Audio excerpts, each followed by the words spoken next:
but the main purpose of the presentation is to, one, talk to you about how we started Malaeb as a Bahraini startup, and as Bahraini Yumkin entrepreneurs who weren't even, me personally at least, I graduated, I'm going to give myself a formal introduction, but I graduated in an accounting and finance degree.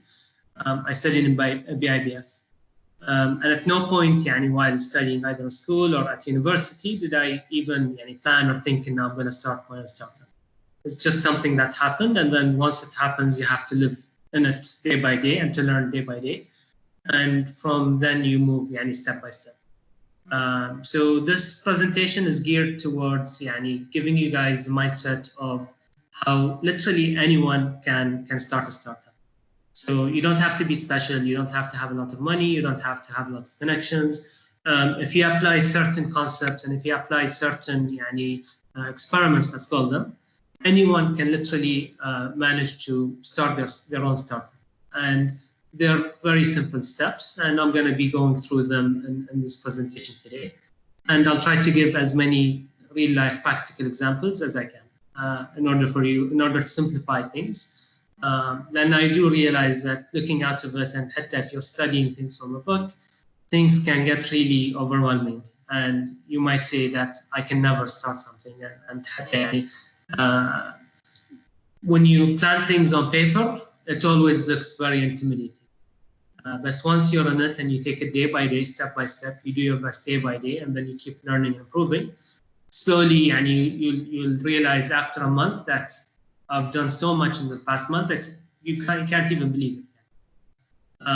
So I'll start by introducing Malaeb. So for those of you who don't know or haven't heard of Malaeb, Malaeb is a social community app that connects people through sports. Users can mainly do two functionalities on the app. They can either book sport venues, and we're mainly focused on football, and for an exact reason, I'll mention it later. And they can also join matches. So let's say that, for example, you're Saudi and studying in UAB, you came to Bahrain and you don't know anyone. Or you're Bahraini and you travel to Dubai or Saudi. You can go to the app and you can find a match happening tonight at 9, for example, not during COVID, that's in normal days. And they're missing 2 players. And you like playing football or you want to meet new people. So you can simply join the match through the app, and then you can play with those guys in real life in a football pitch. So our vision is that we want to create a platform that connects people through sport. The ultimate vision is to become, for example, the Facebook or the Instagram, but for sports or football in specific. We started in late 2016. At the time, when I graduated in 2013, I started working at Unilever. Unilever is an international company that has over 200 products, including Dove, Sunsilk, Axe, Lipton, Knorr, so many health and care products. So I did 3 years over there, and then during Yumkin 2.5 years, how did I come with the idea of Malaeb? So personally, I play a lot of football and I coach some teams. I used to organize some tournaments. I knew I have a real passion for football, and my life revolves around watching football, talking about football. So one day, my friends told me, "Hey, Yasser, can you organize a match for us? We want to play today." I had a deadline at work, and I spent a lot of time trying to find a pitch. So the problem before Malaeb came was that you have to call the pitch in person and then take the booking with them. So the first football pitch I called, he wasn't picking up. I called him a couple of times. He wasn't picking up. Second pitch, he told me, "Oh, we're fully booked. Sorry, we don't have any bookings." The third one told me, "I don't have my bookings." They had a notebook where they logged bookings. I don't have it, so call me at 6 o'clock. But we want to play today. But he's like, "I'm sorry, I can't. Could be that pitch is booked." And then I wanted a fourth pitch. I didn't have the number, so I started asking my friends until someone gave it to me. In total, it took me, I'm not exaggerating, around 2.5 hours on that day. Sometimes it's smooth, but on that day, it took me 2.5 hours to find the pitch. And by the time I booked it, my friends were like, "La, khalas, it's too late. We're not going to play." I'm like, "Guys, come on, I spent 2 hours on a really busy work day. and I wasted a lot of time, and eventually we didn't even get to it. That got me thinking in that there is a real problem in how the market is operating, and why can't we simplify it? Why can't it take 30 seconds instead of 2 hours to find a pitch? I started thinking, I started thinking of the concept, how it can evolve, how it can work. And at the same time, I had literally at the point zero knowledge on how to develop apps, how it works, literally zero, nothing at all. After a couple of months, I kept thinking of how it can work, but then I'm busy with work, but you have to balance between both. But I decided to tell my brother, who plays football. So I told him, hey, I have this idea, what do you think? He told me, and it's a great idea, but I told him then, the problem is I have no idea how app development works. He connected me with Ahmed, who was my co-founder, Ahmed Rawi. And Ahmed was a computer engineering student, and he had a bit of a technical background, so he knew his way around this. Initially, we started meeting after working hours in coffee shops. At the point of where he had his own small company, it's called Study Station. We used to meet after work hours and weekends just to discuss how the idea can develop and how we can implement it. And the first step, and I'll mention this later, was that we started researching how the market is operating in Bahrain, and how many pitches there are, how are they operating, what are the booking rates, how often do people book. If we create a business, how can we make money out of it?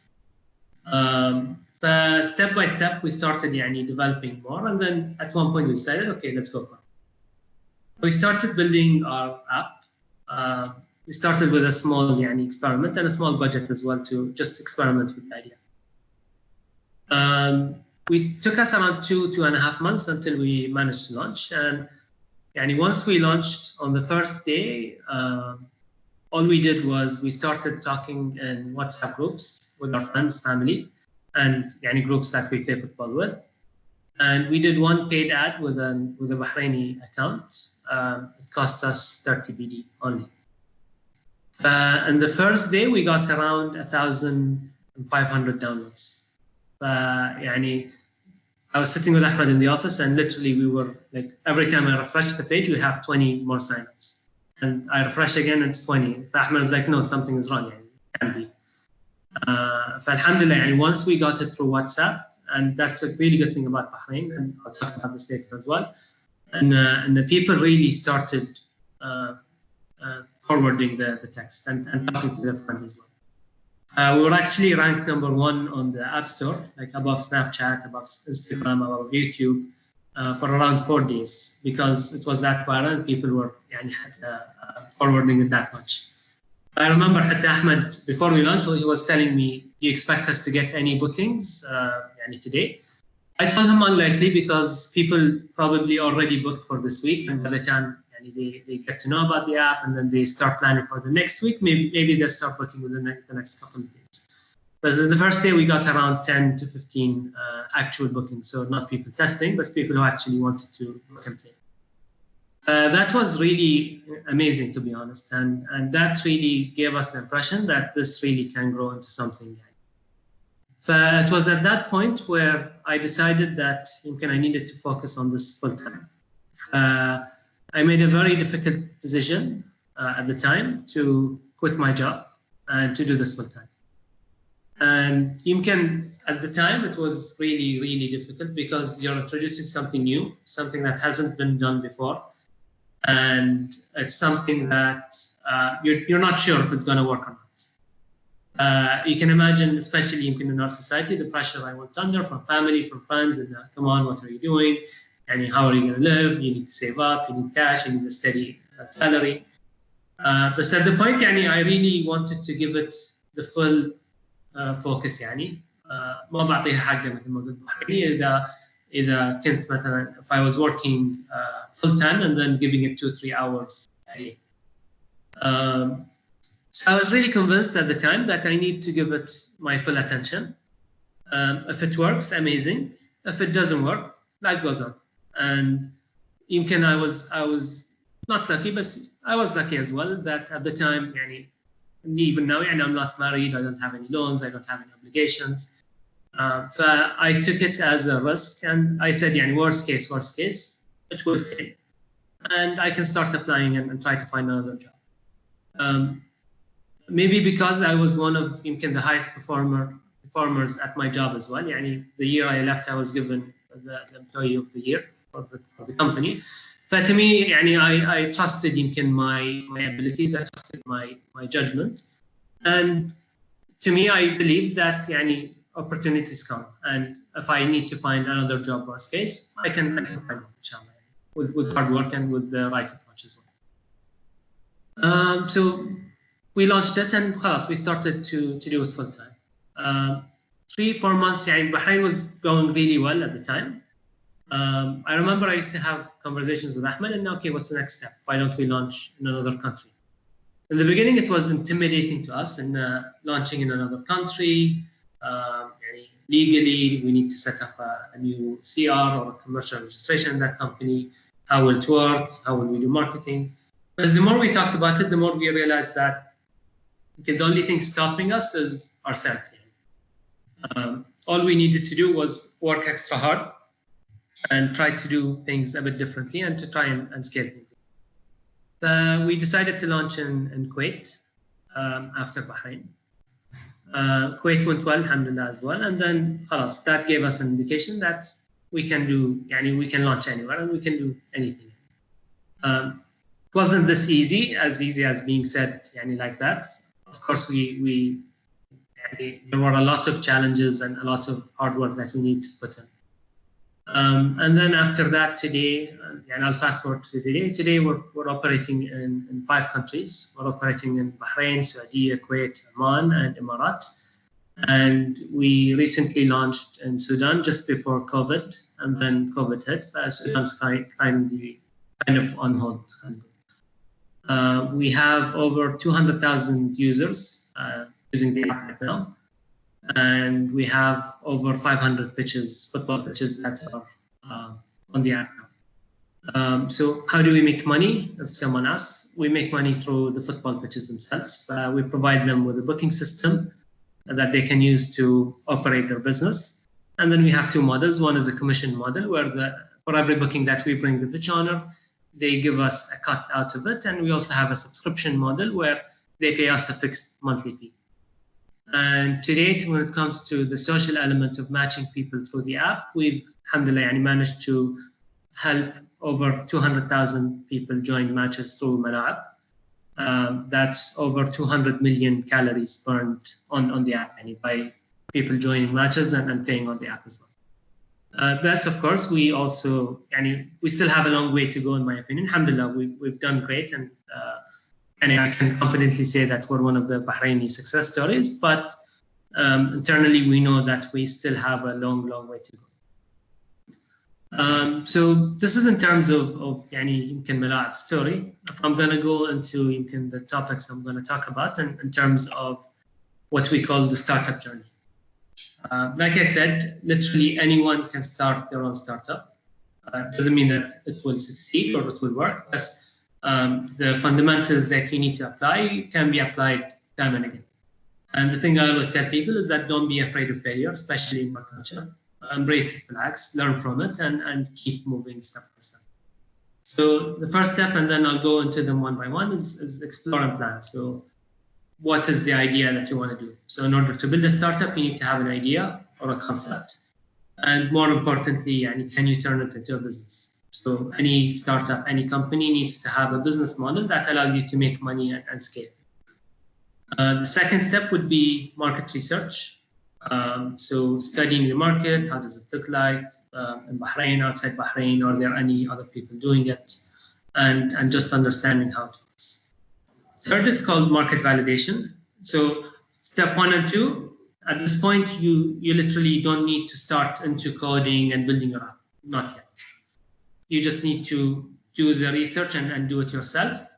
At step 3, you need to start building your product. And how you build your product is that you don't start building the full product that you want or your ultimate vision. You start with what we call a minimum viable product, an MVP. So an MVP is basically a very quick implementation or a quick experiment to validate whatever ideas you had. The purpose of the MVP is to test out the market in real life on real users and to understand how they interact with it. And based on that, you can then continue to build your product. So first you build an MVP and then you start building your actual product based on the feedback that you got in your MVP stage. This is يمكن when it gets a bit more serious and you need to put more investments or you need to get investors. But like I said, you can do it with a minimal budget. Once you build your product, you will have a cycle, we'll talk about it later, that you have to implement. And once you prove your concept, you can then, last step is to start scaling. So in the initial stage, you just want to prove it. And then once you prove it, you want to start scaling it to a bigger audience, whether in Bahrain or any geographic area. Okay, so to start, like we said, in order to build a business or a startup, you need to have an idea. How do I find an idea? It could be multiple options. One option could be through personal experience. So for example, I told you guys about my experience booking football pitches, and it's something I was already passionate about. So I saw there was a market that is already operating, but it had a problem or it had an inconvenience. Doesn't mean it was failing or it was not working. No, it was working fine, and people for years, for 50, 60 plus years, were doing it in that way. Thus, we saw that there is a much quicker way now to introduce technology to simplify.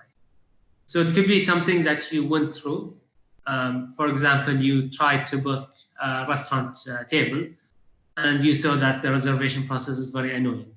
Or مثلا you went to a government entity to تخلص معاملة, and you saw that it takes a lot of time and it can be simplified in a way that people would be willing to pay. So that's one thing, is going through a personal experience and trying to solve a problem that you've seen or experienced firsthand. Second is you can find existing models or existing concepts or ideas that are already out there, either in the GCC, either in Bahrain, either in the US. And it's a concept that has already been implemented. And you can just take the same idea and implement it on a regional, let's say, level. So you see a startup that's really successful in the US, but it's not here in the GCC or in Bahrain.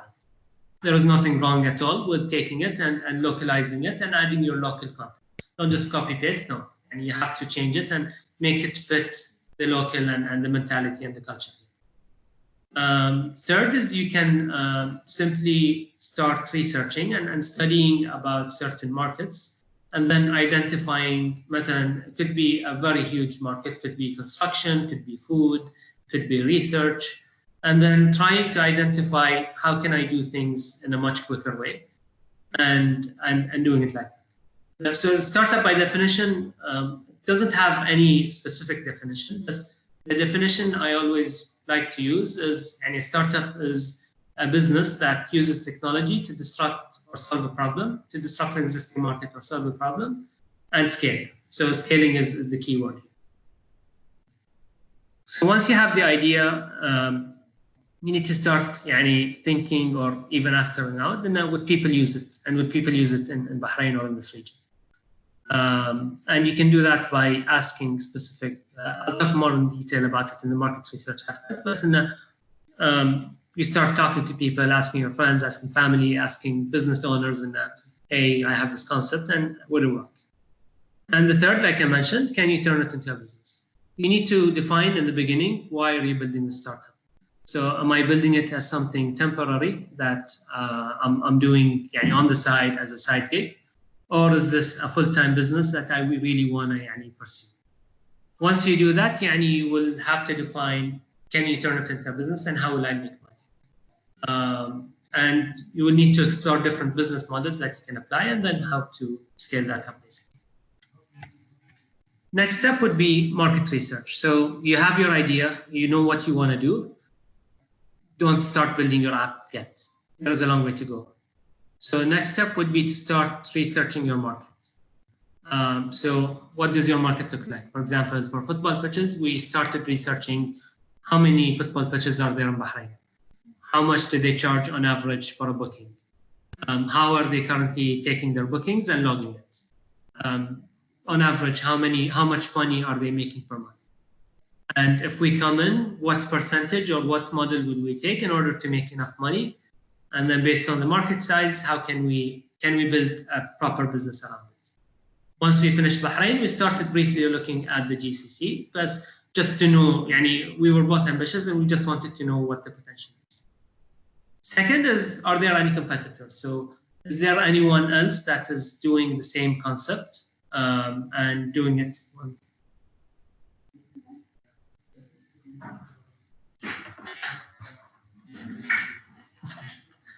Sorry. So are there any competitors? So is it anyone else doing it, or did anyone else do it at any point? And did it work? Did it not work? Are they currently working?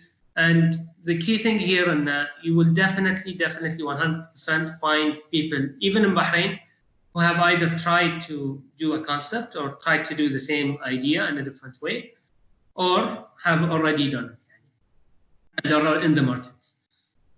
Finding a competitor is not something that should tell you, no, I shouldn't pursue the idea. Definitely not. Once you analyze that competitor, one, you need to understand why did they fail, for example, if they tried and didn't do it. Second, if there is a current competitor in the market, for example, if I say football pitches, are all the football pitches contracted with them? Are they happy? Are they doing it properly? Can I do it even better?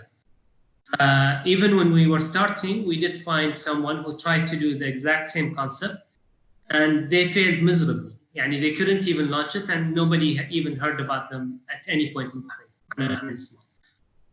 But we started shwaya analyzing, and now why did they fail? And what did they do wrong? And we understood what they did wrong, and we managed to do it in a different way that allowed us to enter the market. And even while we were launching, we did find people who were working on the same concept. That didn't stop us from doing it. Third is, are your clients interested? If you want to target, for example, restaurants, if you want to target hotels, the best way, in my opinion, to understand how they do it is not by doing, surveys is one market research aspect, and it's really useful to give you data. Focus groups is another that is helpful, in my opinion, but I really believe that the best way to do things is to go and talk to them one by one. You want to work in an industry where you, for example, provide restaurants with a system, go to restaurants and talk to them. Pick up the phone, tell them, hey, I have this idea, and I want to implement it in this way. Would you be interested? And just listen to what they say. They might tell you that, yeah, it's a great idea, but it wouldn't work. Someone tried it and they failed. So the key thing to ask there is why? Why did they fail? And they will give you a list of reasons. And keep an open conversation, keep talking to them, and understand exactly where you can come in. Another key thing in the market research and by understanding clients, and that you have to literally become your client or become your target audience. So at least in my case, I was lucky that I played football a lot. I understood the market. I was passionate about it. So I was my own target audience. So whenever we have a question on how to implement things, I already knew at least how it worked. Or worst case, if I didn't, I can ask my friends who are also football players, and we can all have a chat and know how to implement it. That doesn't mean that you need to be passionate about something. For example, if you want to go into the restaurant business. So ask around, have a coffee with a couple of restaurant owners, and you need to literally become a restaurant owner, not as in opening a restaurant, but understanding exactly how that market operates. And how do they buy their vegetables? How much does it cost, for example? Who are the suppliers in Bahrain? How do they sell? How do they price? How do they manage their business? How many tables do they have? How do they manage their tables? What happens with talabat? What happens with carriage? What happens with other platforms? Do they have their own website? Okay, if I want to do my own delivery, you need to put yourself in their shoe and understand exactly how that market operates. Because if you're part of your target audience and you're building towards that target audience, the chances are you're much more likely to succeed. You won't always be your target audience. You won't always work on your hobby, let's say, or something that you're passionate about. That's definitely a plus and will help. If you're not, then you have to become one. You have to live with it. You have to breathe it. You have to know every in and out. How do they work? How do they operate? How do they increase their revenue?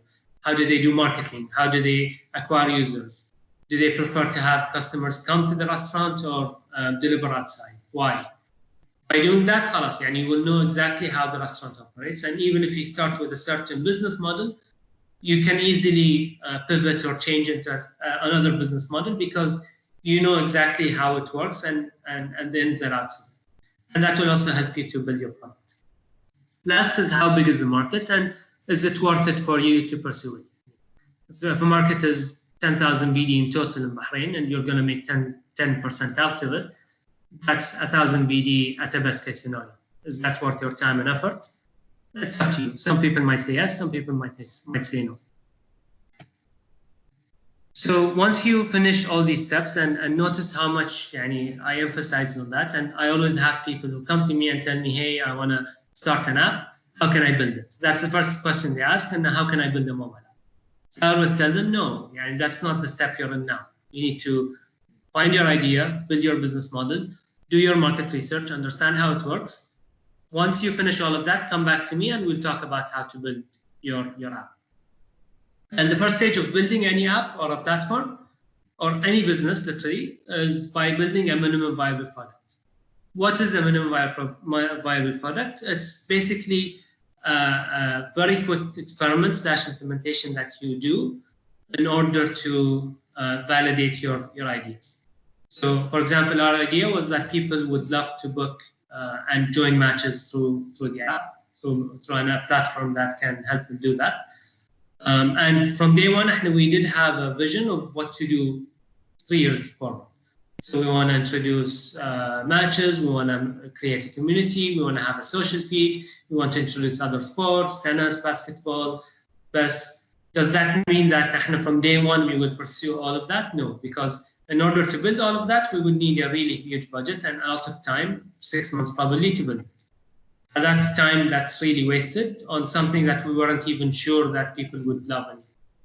So what we did was we focused first of all on one segment, which was football, because it's the most popular and we know that people love it here, especially in Bahrain. And we also know it's something that we understood as well. Second, okay, what do we want to start with? Do we want to start with a booking platform or do we want to help people find each other? We decided that since there is a problem and we know that there is a problem in finding a venue to play in, we can solve that problem and that will bring us users because like I was, a lot of people are bored or are annoyed at the process it takes to book a football pitch. And people now, usually they don't like to pick up the phone and call. Why do we order from Talabat Garage? Because first we have to find the phone number, then we have to call, and then maybe we'll get into waiting, maybe they won't pick up, and then by the time we talk to them, we have to talk on the phone and explain our order. Versus, but I can just enter, I can put my order, and in 30 seconds, 1 minute, I'm done. With Malaeb, I can do it in 30 seconds, and I can book the pitch and even pay my fee. I don't have to go there and pay cash. So I wanted to give you guys a couple of examples on how MVP works. So an MVP doesn't necessarily have to be a mobile app or a website. It can be a physical business. Let's say, for example, that you want to open a restaurant. Not a startup, but it could be a company that you want to start. Before investing, and restaurants in general take a lot of money to set up and a lot of running costs after that, electricity, salaries, rent, vegetables, the food, all of that. What you can do for your concept that you want to do is you can maybe start in food festivals in Bahrain. So instead of building a full business and a full restaurant with a physical address and furniture, you do a couple of food festivals. Your cost is very low. It might cost you to maximum 200 BD.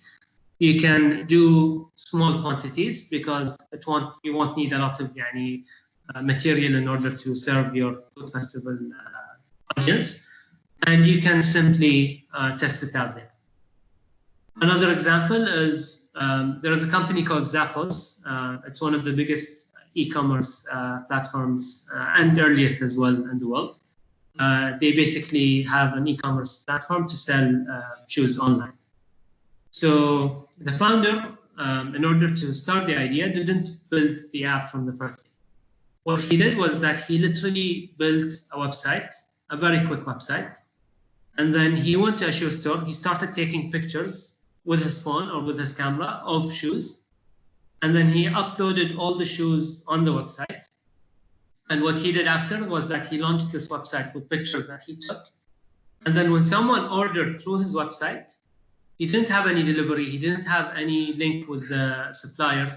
He used to go himself, go to the store, buy the shoe, go home, ship it, and then the transaction is done.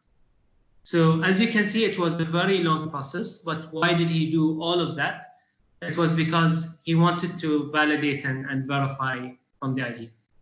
And by doing that, he started seeing that a lot of people are interested. The biggest problem he had in mind, and people had in mind then, is that people would not be interested in buying shoes online.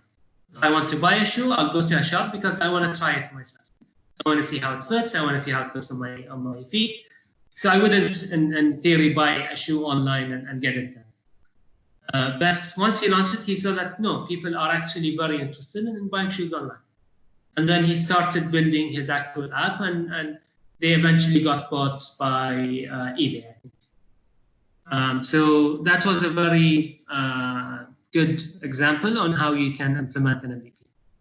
An MVP could be an Instagram page, simple as that. So you start with an Instagram page. Let's say, for example, that you have a concept that you want to create travel packages for people. So instead of building an app and a website, you can do it as an Instagram page and get people to sign up there. Once you have enough interest and you see how people interact, what questions they ask, you're going to start investing in a product. Okay, so now we reach the stage where you need to build your own product. So you validated your idea through your MVP, you understood the market, and based on the feedback that you got from your MVP, you start investing more money in building a product. And you need to even, at all points, you need to be lean. There's a concept called lean. So lean by definition means something that is not, and it's flexible and very adaptable. So whatever you build next, you have to first, do it in a very quick way. Don't spend a lot of time. It's never going to be perfect if you're going to keep changing on it. And you have to keep validating, getting data after you launch your initial product or new feature like that. And then based on the feedback you get from your customers who are using it, you can then put more resources into building. And you can then start building your product step by step. Once you finish that and you are lean, and you have proved your product market fit, you can then start scaling it. So now you can start spending more money on marketing, on getting more users, and you've understood your business model, so you know that you can start making more money out of it. And that's a step that I'm not going to talk about in detail today, as we can have maybe another session where we talk about how to scale your product from a couple of customers or one country or one area into something more regional. Last, I wanted to share with you guys some really, really useful books. I would definitely recommend. So The Lean Startup was literally the first book I read in order to understand how a startup works. And it has the lean concept I talked about. And today, any new member that you have joined the team has to read this book, because like I said, it also mentions, it doesn't also apply to startups only. They mention examples from companies like Toyota, like the US elections, and a lot of different examples on how to be lean and how to implement that thinking either on building a startup or even in your personal life, or even if you work in a company, how you can apply the same fundamentals. And it's all about three, it's a cycle. So build, then measure, learn, and then based on your learning, you build again. So build the idea, measure it, how do customers respond? And then based on how customers respond, do I continue with the same idea, or do we change it, or do we completely kill it off? And then based on the decision you take here, you start building more on top of it, and then it's a cycle that keeps continuing. Masters of Scale is a podcast. You can find it on YouTube. I would definitely recommend it. It's from the founder of LinkedIn, and he interviews the founders of Airbnb, the chief operating officer of Facebook, and a lot of huge people. And it's all about how they managed to scale and what they did in order to scale. And then you have a couple of other books. So how I built this, it's all about how to build things in a very early day and what methodologies to use, and also the founder's dilemma. So this gives you the mindset of how to solve. It's about problem solving, and how to basically build a startup, especially if you're a new founder, and what type of problems to